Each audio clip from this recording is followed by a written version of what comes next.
Hey, Bill Chaka here. Welcome to another edition of the 5-Minute Motivator. Welcome to life.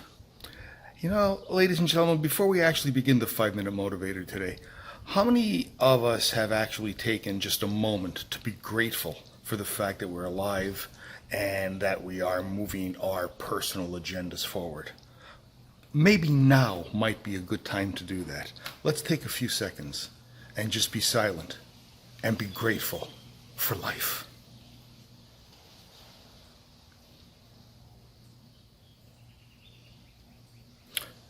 All right, that's enough. We don't want to turn this into a religious video.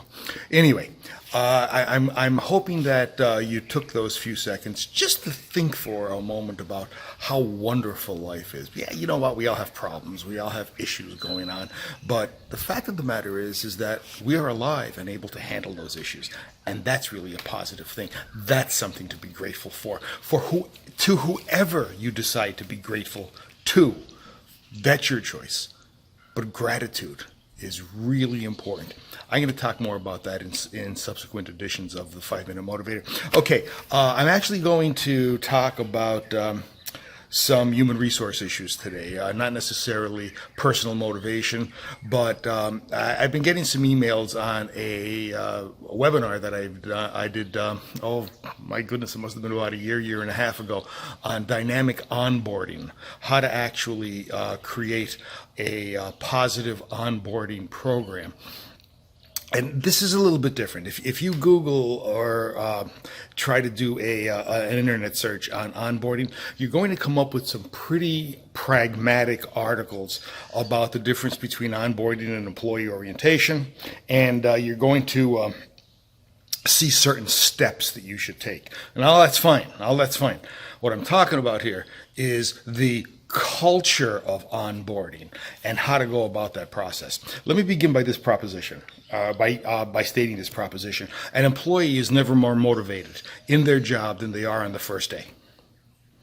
Question becomes then to you, manager, leader, how do you plan on capturing that motivation and propelling it into the future so that it doesn't end? Let's talk about some onboarding techniques that I think would work. Here's the first thing you need to do, even before the person starts, is you need to identify dissenters in the organization. This is a new job or a job that was a vacancy of some type. You probably had internal candidates for it that did not get the job. Are they pissed off? Your job right now is to identify the dissenters.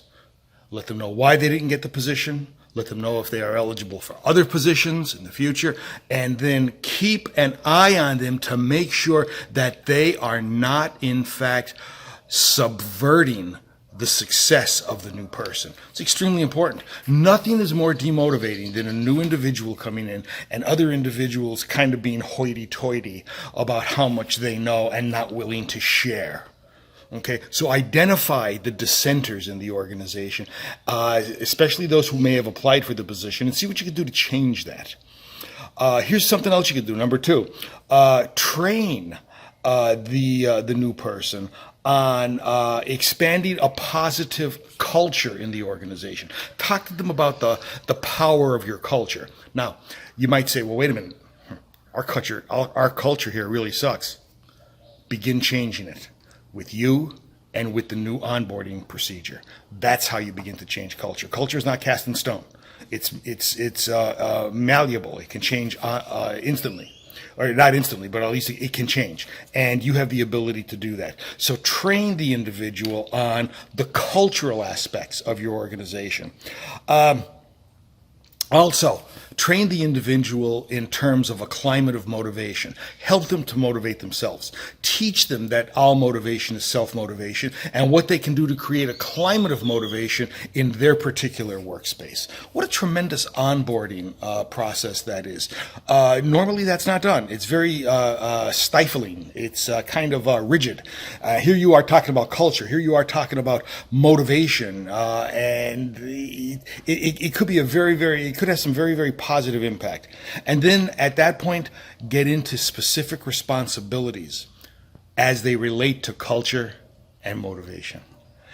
At this point, you're ready to begin orientation. At this point, you're ready to begin the shepherding process of onboarding. But you've probably spent a half an hour, maybe 45 minutes with this person, talking about culture, talking about a climate of motivation. You've set them up for success. Isn't that the purpose of hiring them to begin with? Bill Shaka, thanking you for your time. Looking forward to seeing you in another edition of the 5 Minute Motivator. Please like, share, comment. Don't forget the 5 Minute Motivator membership. Bye.